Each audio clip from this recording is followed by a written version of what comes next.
यार, आज मैं आप सभी को उनसे मिलाने वाला हूं जिन्होंने सपने देखे हैं और सपनों को पूरा किया है। और एक डायलॉग जो होता है ना, वो बनता है उनके लिए कि हमारी छोरी छोरों से कम नहीं है। उन्होंने ये साबित किया है बहुत अच्छे से यार। और जो ड्रीम कॉलेज उन्होंने जो देखा था उसके अंदर उन्होंने एडमिशन लिया है। तो मैं यहाँ पे आपसे मिलाना चाहूंगा। तो बेटा, एक बार अपने बारे में अपना नाम बताइए, और आप कहाँ से हैं, और किस किस सब्जेक्ट का आपने पेपर दिया था उसके बारे में थोड़ा सा बता दीजिए। मेरा नाम सीरत कौर है। मैं कोटा राजस्थान में रहती हूँ और मैंने पीसीएम ली थी 12th में, और अभी सीयूईटी में मैंने फिजिक्स केमिस्ट्री मैथ्स इंग्लिश और जीएटी का पेपर दिया था। ओके, बहुत अच्छी बात है बेटा। तो ओवरऑल आपका स्कोर कितना आया इसके अंदर? ओवरऑल अगर मैं आप पीसीएम की बात करता हूँ तो। फिजिक्स में तो 98.18% आई थी, केमिस्ट्री में 99.88 एंड मैथ्स में भी 99.8। ओके, तो एक चीज मुझे बताइए बेटा, तो आपने जो ड्रीम देखा था पहली बार, कल आपका जब फर्स्ट राउंड का सीट एलोकेशन आया, उस टाइम पे कैसा लगा? आपने जैसे ही पोर्टल ओपन किया, पहले तो डर रहे होंगे कि भाई पता नहीं क्या होगा, किस तरीके से होगा, क्या एडमिशन होगा भी या नहीं होगा। ये तो कंफर्म था कि यार एडमिशन तो होना ही होना है, लेकिन इतना एक्सपेक्टेड था कि यार सेंट स्टीफन में पहुंच जाऊंगी मैं। क्या लग रहा था पहले ये देखने के बाद में? सर मतलब बहुत ज्यादा खुशी हुई क्योंकि जब रैंक आई थी तो मेरी 33 रैंक थी केमिस्ट्री ऑनर्स में। तो थोड़ा डर भी लग रहा था क्योंकि 25 ही सीट्स थी, तो पता नहीं मिलेगा या नहीं मिलेगा। तो फिर जब एंड में मिला तो बहुत खुशी हुई कि हाँ फर्स्ट प्रेफरेंस मिल गई, तो बस और क्या चाहिए। ओके ओके ओके, इसके अलावा जब आपके मतलब पेरेंट्स ने चीजें देखी तो उनको कितनी खुशी हुई?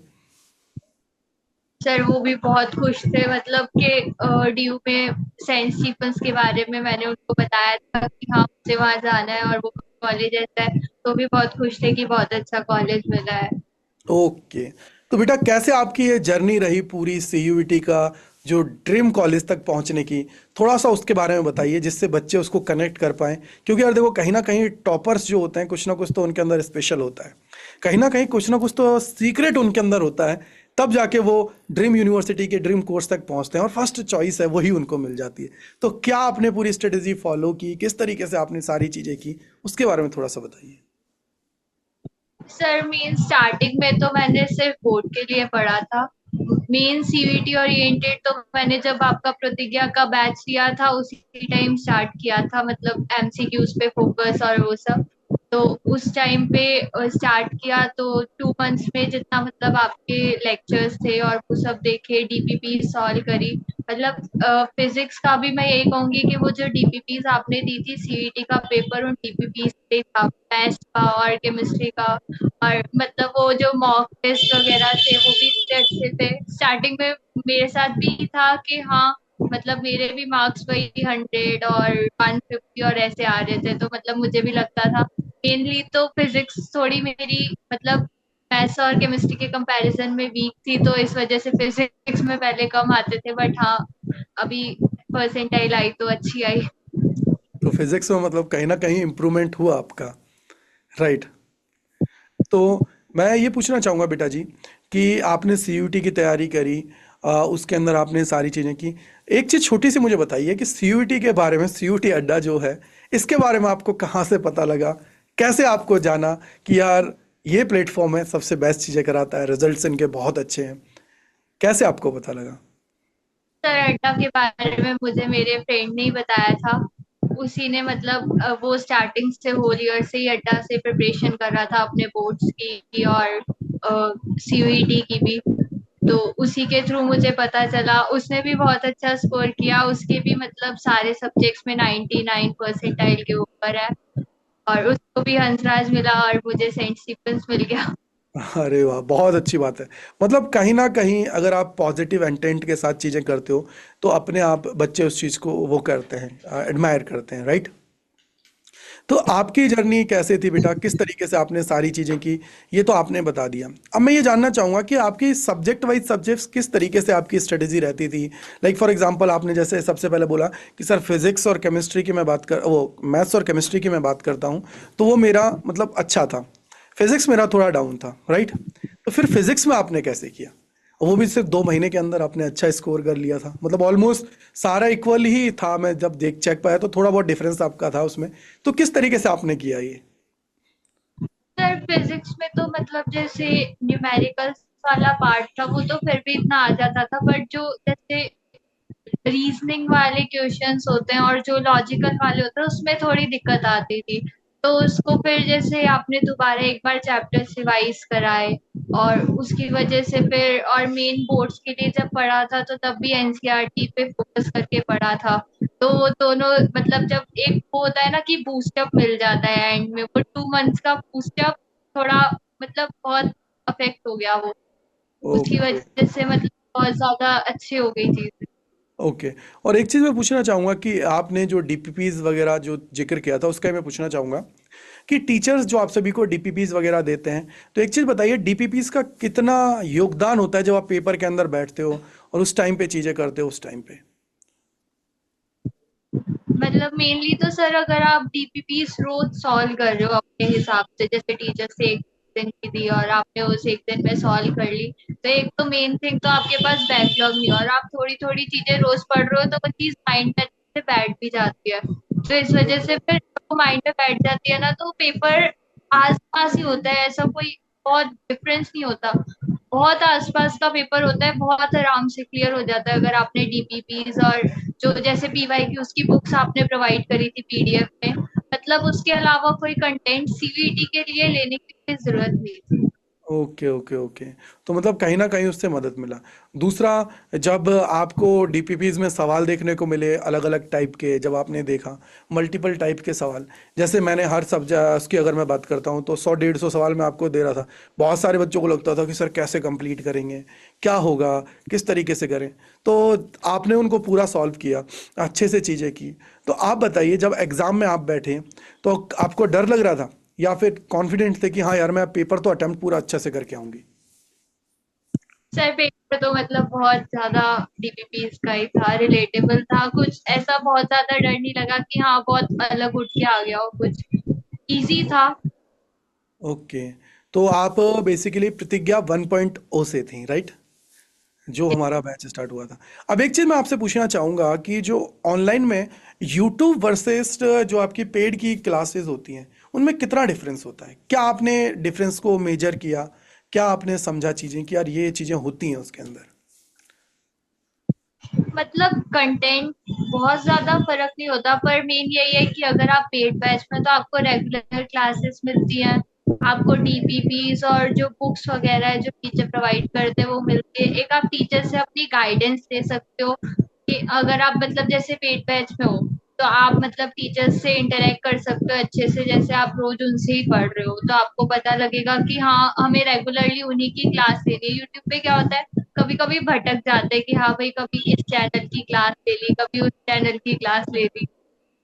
राइट है, वो तो होता ही, ऑब्वियसली बात है। देखो, आपको एक टीचर को फॉलो करना पड़ेगा। जब तक आप एक टीचर को फॉलो नहीं करोगे तब तक चीज़ें नहीं होंगी, राइट? ये बात आप मानते हो? क्योंकि यार हर टीचर का पढ़ाने का तरीका अलग होता है, हर चीज़ को अलग।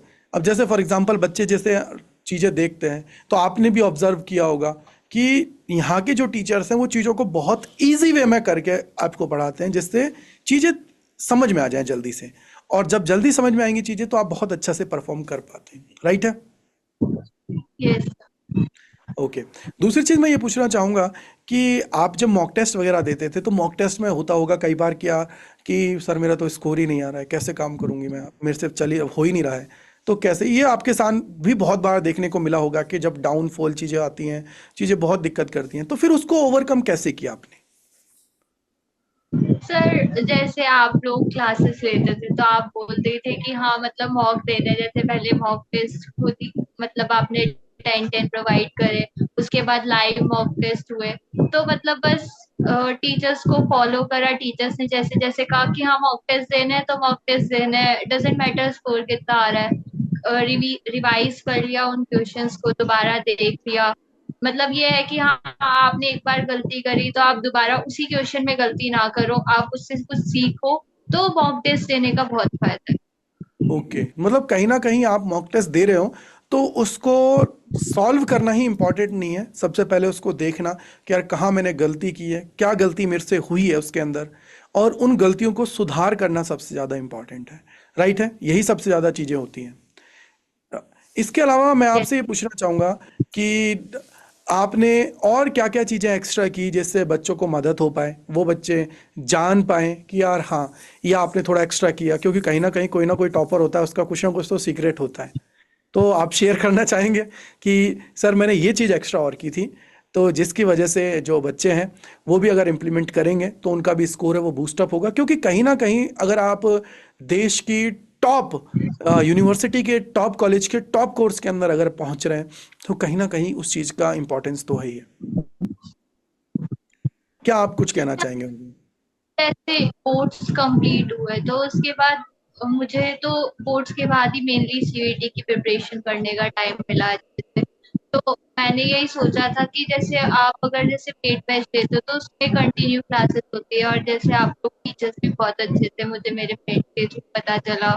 और क्लास ली तो मतलब बहुत अच्छा लगा, जैसे डेमो क्लासेस भी ली आपकी यूट्यूब पे आपने स्टार्टिंग में प्रोवाइड कराई थी। तो उससे क्या होता है कि एक कंटिन्यूटी बैठ जाती है, क्योंकि बोर्ड्स के बाद सीरियसली ऐसा होता है कि हाँ पेपर हो गए, अब हमें रिलैक्स करना है। बहुत सारे बच्चों के साथ ऐसा होता है। तो मेन चीज यही है कि अगर आपको सीयूईटी देना है तो अगर आप बोर्ड के बाद प्रिपरेशन कर रहे हो तो बैच जरूरी है, मतलब कि आप यूट्यूब पे रिलाय नहीं हो सकते कि हाँ बस यूट्यूब से हो जाएगा, क्योंकि आपको फिर खुद पे या तो इतना कॉन्फिडेंस हो कि हाँ हम इतना एफर्ट्स लगा सकते हैं कि हाँ हम सारी वीडियोस रेगुलरली देखेंगे और ये सब। राइट राइट, क्योंकि और कहीं ना कहीं हाँ बताइए बेटा। स्टार्टिंग से कोशिश करो कि सीयूईटी की प्रिपरेशन कर लो। मैंने तो कोर्स की अच्छे से करी थी, इसलिए मुझे इतनी दिक्कत नहीं आई खैर। बट हाँ अगर आप स्टार्टिंग से करते हो तो आप और ज्यादा अच्छा कर सकते हो। हाँ मतलब कहीं ना कहीं अब वो टाइम नहीं रहा, पहले के टाइम पे होता था 2022 2023 के अंदर बच्चे बोलते थे कि मैं भैया 2 महीने पढ़ा मैंने, सीयूटी टॉप कर लिया है। अब वो उस टाइम नहीं है।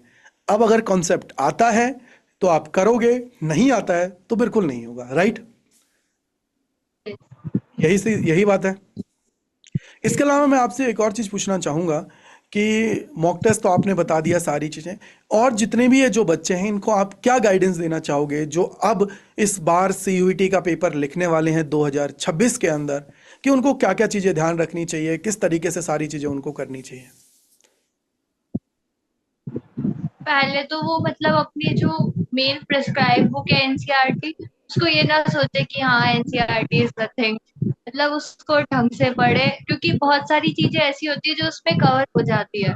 और आप टीचर के समझाने के बाद जब एनसीईआरटी पढ़ते हो ना तो वो समझ में भी आती है। राइट तो राइट राइट। अच्छे से पढ़ा तो आपके बहुत सारे लॉजिक्स क्लियर हो जाएंगे, क्योंकि जैसे इस साल का फिजिक्स का पेपर आया था, इवन बोर्ड्स का और सीयूईटी दोनों का ऐसे न्यूमेरिकल बेस्ड पेपर नहीं आया था, लॉजिक बेस्ड आया था। वो वही। लॉजिक आप टीचर और अपनी एनसीईआरटी की बुक से सीख सकते हो, उससे ज्यादा अच्छा कोई नहीं सिखाएगा आपको। कि आपके अगर टीचर्स बता रहे हैं कि ये लॉजिक है तो आप टीचर से बहुत अच्छे से गेन कर सकते हो। तो मेनली लॉजिक्स पे भी फोकस करना है, न्यूमेरिकल्स पे तो फोकस करना ही है। खैर मैथ्स और फिजिक्स और केमिस्ट्री तीनों में न्यूमेरिकल्स आते हैं। बट हाँ अभी जो ट्रेंड चल रहा है जैसे कि, तो उस हिसाब से लॉजिक बेस्ड ज्यादा पेपर आ रहे हैं। ओके। और बाकी और क्या कहना चाहोगे आप इसके अलावा, और भी अगर आपके दिमाग में कुछ और आ रहा है कि नहीं ये चीज़ें भी करनी चाहिए? बाकी इस बार से हमने और भी बहुत सारी चीज़ें नई ट्राई की हैं, कि जैसे बहुत सारे बच्चे बोल रहे थे कि सर क्लास में एनसीईआरटी भी आप ही करा दूँ। तो हम लोगों ने क्या किया है कि हम लोग कॉन्सेप्ट तो पढ़ाते पढ़ाते हैं, एनसीईआरटी को भी लाइन बाई लाइन रीड करा देते हैं कि भाई ये एनसीईआरटी के अंदर ये लिखा हुआ है इस तरीके से अब तुम्हें ये करना चाहिए, जिससे अब तुम्हें डबल मेहनत ना करनी पड़े। बस जो टाइम है उसको प्रैक्टिस में लगाओ, प्रैक्टिस जितनी अच्छी करोगे उतना। तो ये तो आप भी मानते हो कि यार जितना अच्छा अगर आपकी प्रैक्टिस होगी, जितना आपकी स्पीड होगी, आप उतना ही अच्छा चीज़ों को करेंगे। राइट। Yes.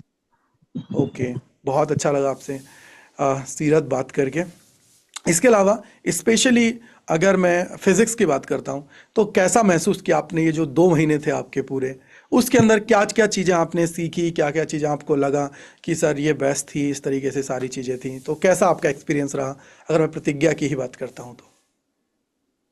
मेन सर मेरे ना मतलब जैसे मैंने स्टार्टिंग से बोर्ड्स ओरिएंटेड पढ़ा तो एंड में एमसीक्यूज में थोड़ा प्रॉब्लम आती है। फिजिक्स में तो खैर न्यूमेरिकल्स बड़े बड़े हैं, और बाकी अब बोर्ड्स के लिए जब पढ़ते हैं तो मेनली डेरिवेशंस और इन चीजों पे ज्यादा फोकस होता है। राइट राइट जब राइट। वो बैच लिया तो आपके सारी शॉर्ट ट्रिक्स पता चली, और मतलब मैंने जेई का पेपर दिया था उसमें भी बहुत यूज हुई वो शॉर्ट ट्रिक्स।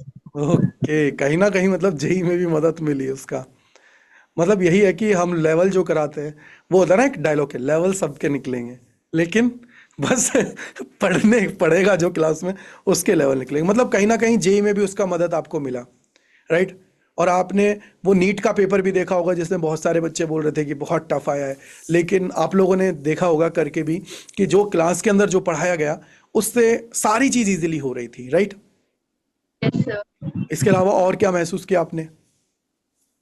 और सर मतलब फिजिक्स में तो मेनली था कि हाँ सारे लॉजिक्स आप जैसे रिवाइज कराते थे, बहुत सारी शॉर्ट ट्रिक्स आप बताते थे, तो मतलब वो 2 महीने में वो बहुत कुछ सीखने को मिला उस टाइम पे, जो सीवीटी के लिए हो सकता है मेरे लिए वीक होता वो करना। Okay, right. और जो प्रैक्टिस की उसके बाद में तो बस कॉन्फिडेंस इंक्रीज हो ही गया था, राइट। Yes sir. ओके, चलो बहुत अच्छा लगा बेटा आपसे बात करके। बाकी ऑफलाइन मीटअप होगा तो आप बिल्कुल मिलेंगे। अब तो आप सेंट स्टीफन में पहुंच ही गए हो, वो होता है ना कि अब तो हमने हमारी ड्रीम कॉलेज के लिए उड़ान है वो भर ली है। बस अब तो सिर्फ वो होता है ना कि कमर की पेटी बांध लो, हम उड़ान भरने वाले हैं, वही डायलॉग। चलो अच्छा है। और घर पे अभी मम्मी पापा हैं कि उन्होंने कैसा लगा रिजल्ट देखने के बाद में, तो वो शेयर कर पाएँ थोड़ा सा। मतलब सर अभी तो नहीं है कोई भी घर पे। चलो कोई ना, सीरत, बाकी बाद में हम लोग मिलेंगे ऑफलाइन भी, ठीक है। बहुत बहुत शुक्रिया आपका हमारे साथ जुड़ने के लिए, बच्चों के साथ अपने जो थॉट्स हैं उनको शेयर करने के लिए, बहुत बहुत शुक्रिया आपका।